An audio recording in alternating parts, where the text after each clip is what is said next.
I confronted my family for their betrayal and turned their schemes into my victory.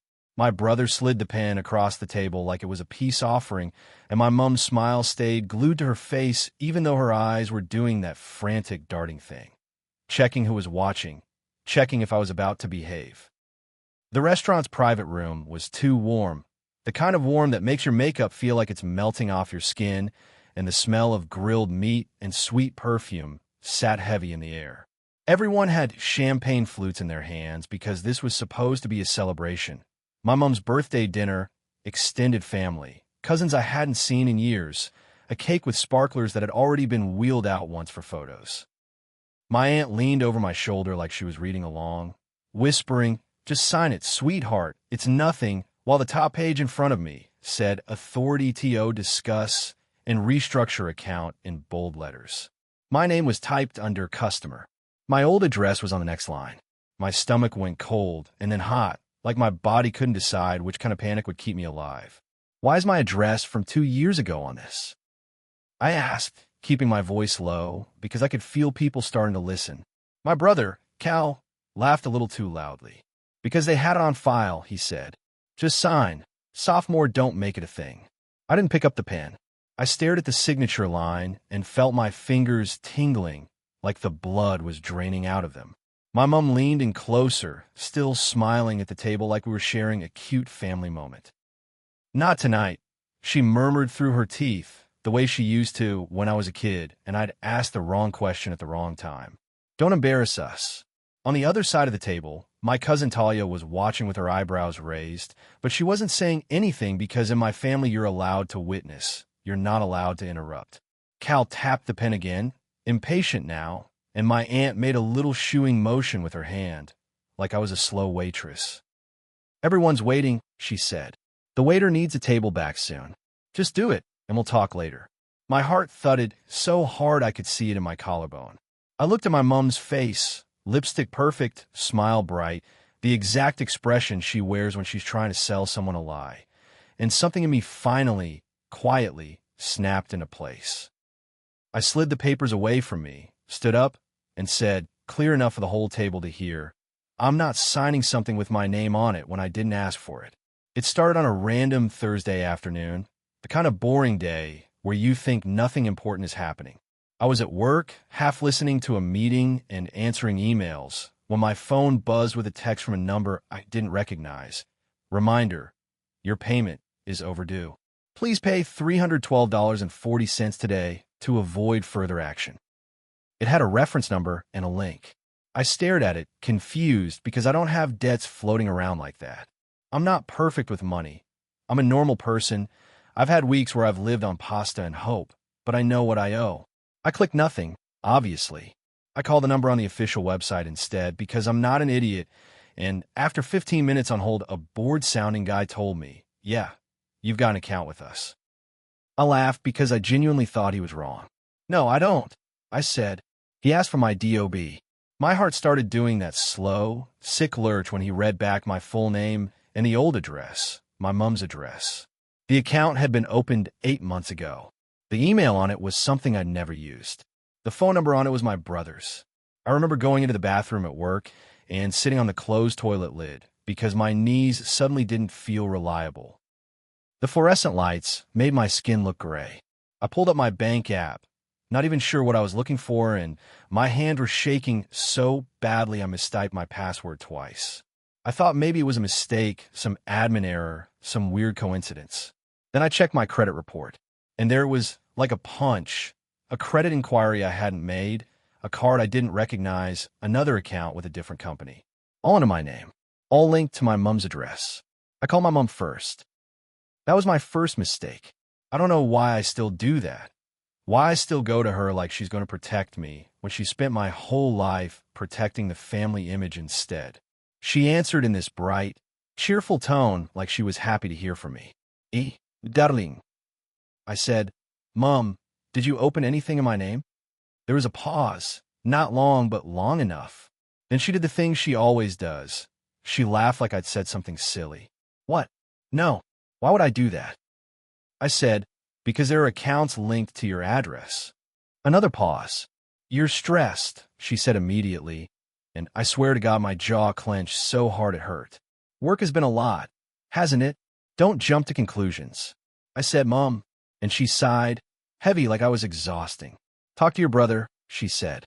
"He's been helping with bills. Maybe he used your name by accident." By accident. Like you trip and fall and accidentally apply for credit under someone else's identity. When I called Cal, he didn't even pretend for long. He went straight into outrage, like the best defense is making me feel guilty for questioning him. "Are you seriously accusing me?" he snapped. I said, "The phone number is yours." He said, "We were trying to help, Mom." I said, "By putting debt in my name?" He said, "It's not debt, it's just temporary." Temporary. Like I'm some storage locker for consequences. When I asked how much, he wouldn't tell me. When I asked why he didn't use his own name, he got quiet, then said, "Because my credit is messed up, Soph, you know that." Like that was an explanation. Like that was my problem. I didn't sleep that night. I kept replaying memories like a slideshow I never asked for. Mom insisting on keeping copies of my documents just in case. Cal borrowing my laptop for a job application. Mom pressuring me to just let Cal use your card for petrol when he was going through a hard time. There were so many tiny moments I'd brushed off because it's easier to be the chilled one than to be the suspicious one. And in my family, suspicion is treated like betrayal, not self-preservation. The next day, I called the companies. One by one. I asked for fraud departments. I asked for statements. I asked for addresses and emails and delivery locations. And I felt physically sick as the picture formed. It wasn't just one account. It was several. Some were buy now, pay later things. Some were store cards. One was a credit card with a limit high enough to make my throat close. The purchases weren't necessities. They were not helping Mom. They were sneaker drops, electronics, flights, actual flights, booked under Cal's name, but paid with my card. And the payments that had been made? They came from Mom's bank account sometimes, small amounts, just enough to keep things from defaulting too quickly. Like they were juggling it. Like they'd done this before. I confronted Mom again, this time with details. She cried, of course. She always cries when she's cornered by facts because tears have worked for her for decades. "I didn't know he did that," she said through sobs. "I swear, darling, I didn't know." I said, "Mom, they used your address." She said, "I didn't think it mattered. I thought it was just for mail." I said, "They needed verification codes. They needed ID." She said, "I didn't read things properly." And then, like a reflex, she said the line that's basically her religion. "Please don't make this a big deal. We can fix it quietly." Fix it quietly. Meaning, I take the hit, we keep smiling. Over the next couple of weeks, I did what I always do. I handled it. I froze my credit. I filed disputes. I changed passwords. I set up alerts. I spoke to a fraud officer who was very calm in the way people are when your life is a file on their screen. She asked, "Do you know who might have done this?" And I stared at my kitchen wall for a long time before I said yes. Saying it out loud felt like swallowing something sharp. I also stopped engaging with my family the way they wanted. I stopped answering calls immediately. I stopped going to impromptu family chats. I told Mom, in writing, "Do not use my name for anything. Do not give my details to anyone." She replied with a sad face emoji and okay. Cal sent me a long voice message about how I'm acting like I'm better than everyone, and how he was going to pay it back eventually, and how I'm destroying the family. I listened to it once, felt my hands shake with anger, and saved it. I was done deleting evidence to protect people who weren't protecting me. Then Mom invited me to her birthday dinner. She made it sound normal. "Just dinner," she said. "Everyone will be there. I want you there." I didn't want to go. My body didn't want to go. But the guilt button in me still works too easily. And also, this matters. I want to see how far they take it. Because I had a feeling it wasn't over. People like my family don't steal your identity and then quietly accept boundaries. They push until you fold. So I went. I wore a dress I didn't love, but knew Mom would approve of because I wasn't giving her ammo. I sat down. I smiled. I hugged aunties. I watched Cal perform good son in front of everyone, charming and loud, making jokes, paying for Mom's cocktails like he wasn't paying with my credit. And I watch Mom glow under the attention because she loves the image of a close family more than she loves the reality of being honest. Halfway through dessert, Mom stood up to make a toast.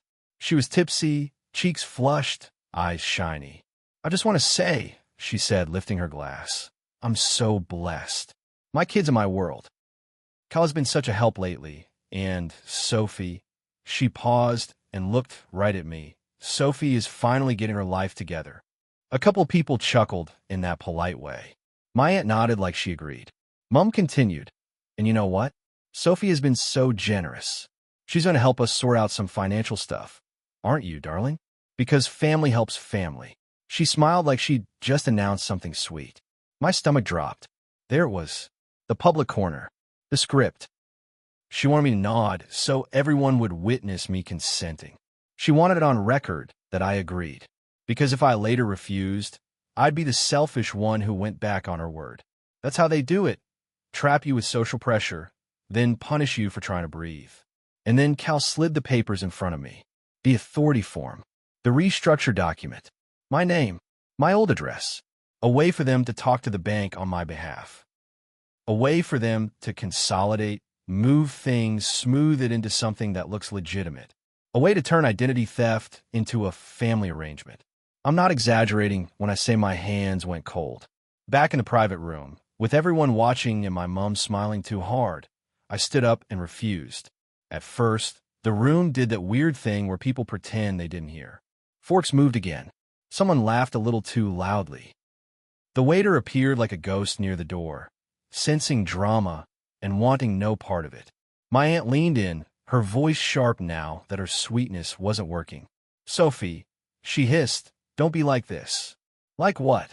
I asked, and my voice sounded calmer than I felt. My heart was racing so fast it made me lightheaded, but I kept my posture straight because I've learned my family smells weakness like blood and water. Mom's smile cracked. "Sit down," she said, the words soft but the command hard. "We're celebrating." Cal's face went red. "Stop," he snapped. "You're making Mom look bad." I looked at him and felt something heavy and clear settle in my chest. "You already made her look bad," I said. "You just did it in ways you thought I'd absorb quietly." My mom's eyes widened like I'd slapped her. "What are you talking about?" she said, loud enough that now everyone definitely heard. Good. I was tired of whispers. I picked up the paper, not to sign it, but to hold it up slightly so the people closest could see the header. "I'm talking about why my name is on this," I said. "I'm talking about why my address for Mom's house is on this. I'm talking about why there are accounts in my name that I didn't open." Silence fell so fast it felt physical. Someone's phone stopped recording, or maybe they started recording. I don't know, but I saw screens tilt. Mom's face drained of color. "Sophie," she whispered, warning, like she could still stop me by making me feel like a naughty child. Cal tried to laugh, but it came out thin. "She's being dramatic," he said, glancing around, trying to recruit the room to his side. I turned to the table, not just my mom and brother. "If this is news to you," I said, scanning faces, "I'm sorry you're hearing it here. But it's being forced out of me here." My Aunt Rita, because there's always an Aunt Rita, scoffed. "So what? You're accusing your own family at your mother's birthday?" I nodded once. "Yes," I said, "because they decided to use my mother's birthday to pressure me into covering it." Mom's voice shook. "It was just to sort things out." "So what out?" I asked, and my voice cracked slightly on the last word because grief and anger live in the same place in my throat. "Sort out the fraud? Sort out the debt you told people I was finally getting together? Sort out Cal's spending?" Cal slammed his hand on the table, making glasses jump. I said I'd pay it back. "You didn't even tell me the total," I shot back. "You didn't ask. You didn't warn me. You used my details because you thought I'd be too embarrassed to fight you." My mom started crying then. Proper tears now, not the cute, glistening ones. "I didn't know," she insisted, voice breaking. "I didn't know, I swear." I looked at her and felt that familiar internal war. The part of me that wants to believe her, and the part of me that remembers her asking me not to embarrass us. "Mom," I said quietly, "you let him use my name. You let mail come to your house. You stood up 5 minutes ago and told everyone I was going to help sort financial stuff without asking me." She flinched. Her fingers gripped the edge of her chair like she might fall. Cal leaned toward me, voice low, venomous. So what? You go to ruin Mum's night. You're going to call the cops on me. I met his eyes. I already reported it, I said, and it felt like dropping a stone into still water. Not to be cruel, to protect myself. His face went blank, like he couldn't compute consequences without being able to charm them away. You what? I filed disputes, I said, steady. I froze my credit. I spoke to fraud departments. Because I'm not going to wake up one day and find my life wrecked because you wanted new toys and Mum wanted peace. My aunt made a sharp intake of breath. Someone whispered, "Oh my God." Talia stared at Cal like she was seeing him for the first time. Mum sobbed harder. Why would you do that to us? And there was again. Now why would you do that to me? Why would you do that to us? I exhaled slowly through my nose, trying to keep my voice from going wobbly. Because you did it to me, I said. You did it first. Cal stood up so fast his chair screeched. You're such a... He started, then stopped because too many eyes were on him now. His mask was slipping, and he knew it. I could feel my whole body vibrating with adrenaline, but underneath it was something else, relief. Because the secret was out, and secrets are where they keep you trapped. My mom reached for my hand across the table, fingers trembling. Sophie, please, she whispered. Just sign that so we can talk to the bank and fix it. I pulled my hand back gently. No, I said. That's the scheme. You fix it by making me authorize you to clean it up. My uncle, quiet most of the night, finally spoke. Soph, he said cautiously. Maybe you should step outside. This isn't. It is, I interrupted, not unkindly. It is the place. It's always the place. It's always not now until now becomes never. Then I did the part that turned their whole little performance inside out. I reached into my bag and pulled out my own envelope, plain, thick, organized, and placed it on the table in front of my mom and Cal. It wasn't dramatic. It was just real.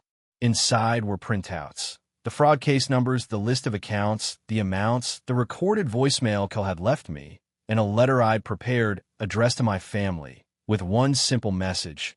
I am not taking responsibility for debts I didn't create, and I will not be pressured into authorizing anyone to act on my behalf.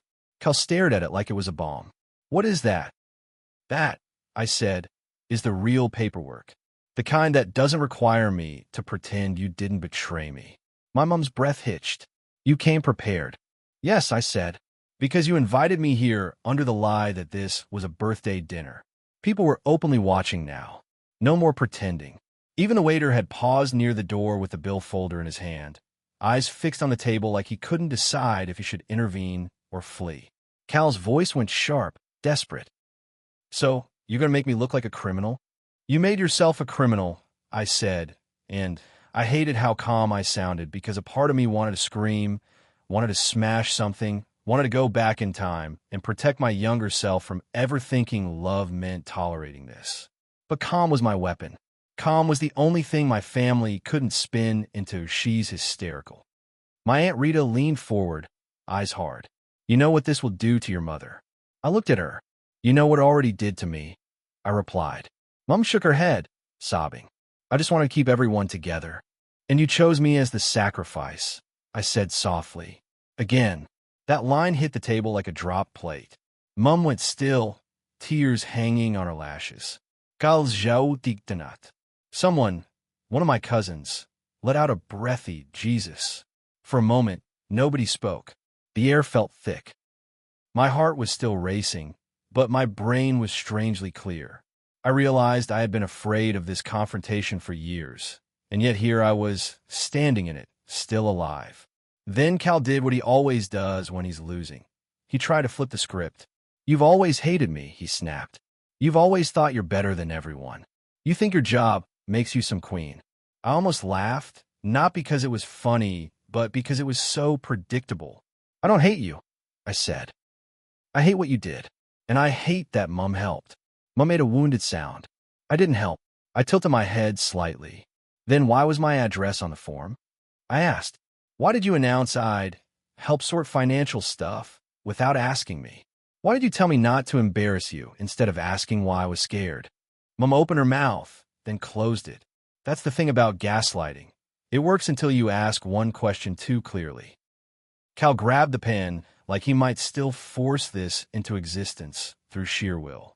So what now? He said, voice shaking. You're going to cut us off? You're going to walk away? I took a breath and felt my shoulders settle. Yes, I said. From the money. From the access. From the lies. My aunt scoffed. So dramatic. I looked around the table, meeting eyes. If anyone here thinks protecting your identity and refusing to sign financial authority forms you didn't request is dramatic, I said, you're welcome to let Cal open accounts in your name next. No one responded to that. Funny how quickly people go quiet when a risk is offered back to them. My mom's voice went small. But what about family? I felt something soften and harden at the same time in my chest. Family doesn't do this, I said. Family doesn't steal your future and then ask you to smile while they do it. I didn't storm out. That's what they wanted. They wanted chaos they could frame as my instability. Instead, I picked up my bag slowly, smoothed my dress like I was resetting myself, and looked at my mom. I love you, I said, and my voice shook a little now, because that was the truth and truth hurts. But I'm done being the person you hand to everyone else to keep the peace. Mom cried harder. Cal stared at the table like it had betrayed him too. I left the private room with my hands shaking so badly I fumbled my car keys in the hallway. My lungs felt tight, like I'd been holding my breath for years and only just noticed. In the car, I sat with the engine off and let the adrenaline crash hit. That horrible shaky aftermath where you feel both powerful and sick. My phone buzzed immediately. Mom, then Cal, then Aunt Rita. I didn't answer. Here's the part that made it a victory and not just a dramatic dinner scene. I didn't go back. The next morning, I emailed every fraud department again with the additional information they requested. I sent them Cal's voicemail. I sent them the proof of address manipulation. I followed every step, not emotionally, just methodically. I set up a new P.O. box so nothing could be redirected through Mom's place ever again. I changed my security questions to answers my family couldn't guess.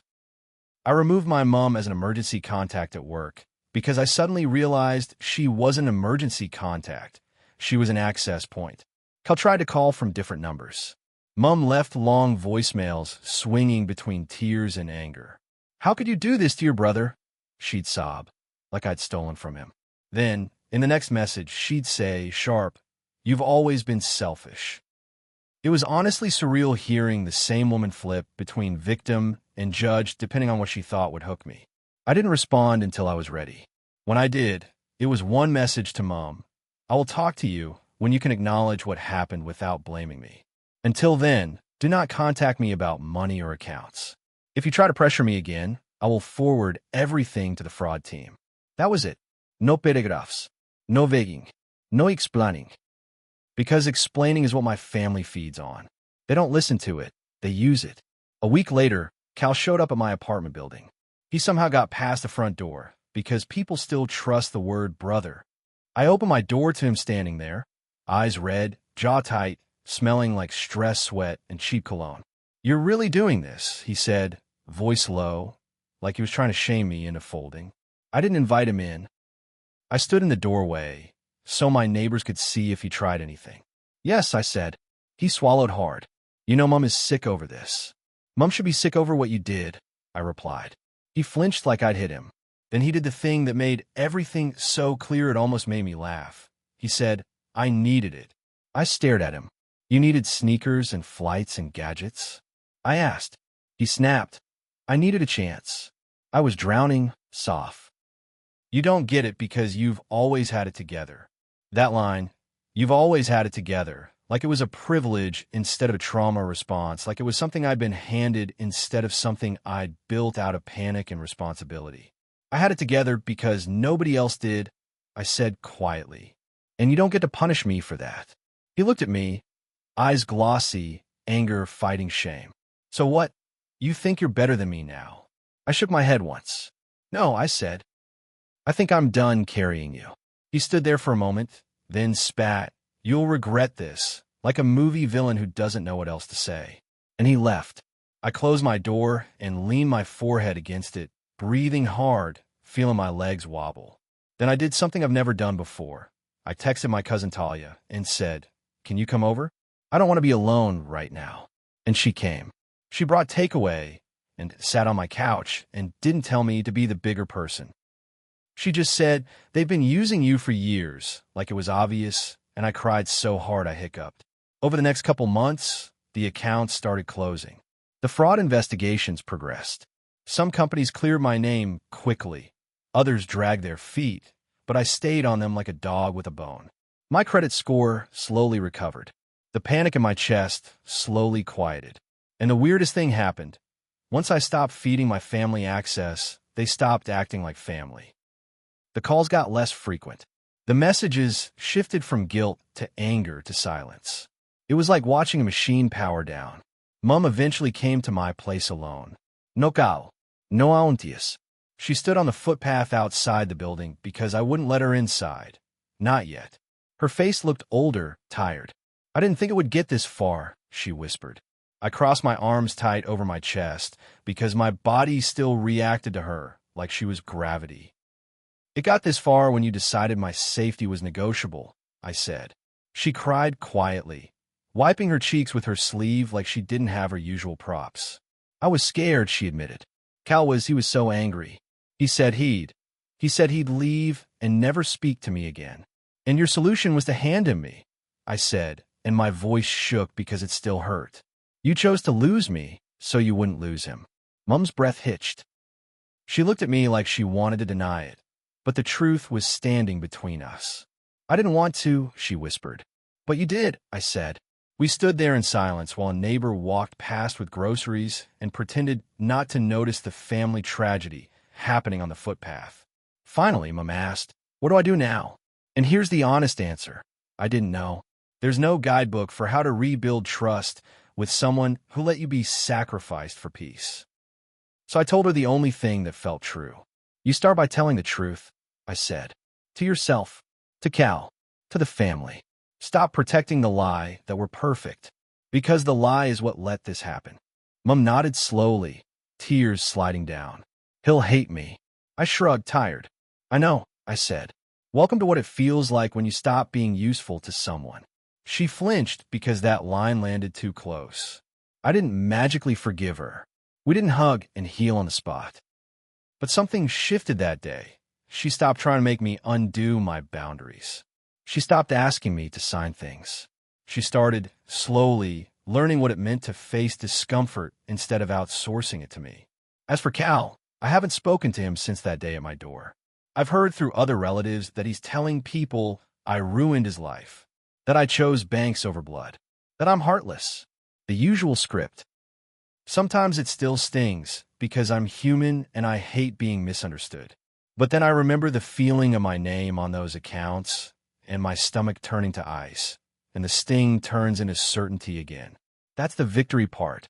Not that I humiliated them at a dinner. Not that I won some dramatic showdown. The victory is that I didn't let their betrayal rewrite my life. I didn't sign away my voice to keep my mom comfortable. I didn't swallow fraud to keep family photos looking nice. I chose myself, quietly, consistently, and with paperwork. And now, when my phone buzzes and it's a number I don't recognize, I still get that tiny spike of anxiety. But I also get something I never used to have, the knowledge that if it's another scheme, I won't fold. I won't sit down. I won't smile for the camera while they pick my pockets. I confronted them, and for once, I didn't pay the emotional bill for everyone else's bad behavior. I let the consequences go where they belonged.